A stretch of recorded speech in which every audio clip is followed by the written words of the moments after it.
అవి కనుక అసలు కాడ గుంటి కాడ వదిలిపెట్టి గూడు కుదురు కాడ ఉంటే కనుక రాజ్యాధికారం ఎప్పుడు వచ్చేది.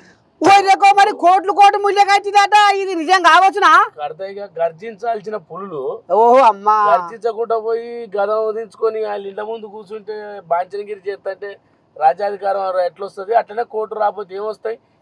మురిగినప్పుడు బిస్కెట్ వేసినట్టు ఉంది ముచ్చట. అది కథ అంతే.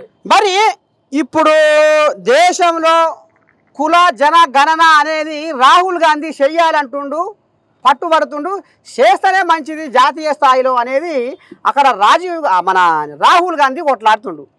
మరి చేసేనా మోడీ సహకారం అందించేనా? అయ్యేనా ఈ పని? ఈ 50% అనేది ఒక సీలింగ్ అనేది ముందల పెట్టినరే. ముందల పెట్టిన దానికోసము ఎవరు ఎన్ని రిజర్వేషన్లు అడిగినా, ఎన్ని పోరాటాలు చేసినా, ఎవరు ఎన్ని మాటలు చెప్పినా, ఎవడు ఇస్తానని అన్నా గానీ ఆడ కోట్ల కొట్టేస్తారు. కోట్ల కొట్టేసారు. మన ఇదివరకు మీకు తెలుసు, ఏప్రిల్ 4, 2007 కేంద్ర ప్రభుత్వం బీసీలకు విద్యా ఉద్యోగ రంగాలలో 27% రిజర్వేషన్లు ఇచ్చింది. సుప్రీంకోర్టు ఏం చేసింది? పట్టుమని కొట్టేసింది ఒక పెన్నుతోటి. సుప్రీంకోర్టు నిరసనగా మేము రాష్ట్రపతి పిలిపించి మళ్ళీ సాధించుకున్నాం.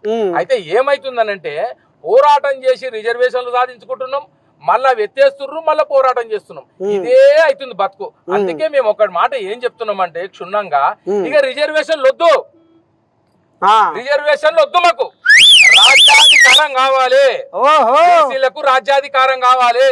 మేము తినే తిండి కాడ, తాగే నీళ్ళ కాడ, ఇస్తరాకుల కాడ, నీళ్ళ వాటర్ బాటిల్ల కాడ ఈయన కొట్లాడుతున్నారు బీసీలు. చిన్న చిన్న స్కీముల కాడ కొట్లాడుతున్నారు బీసీలు.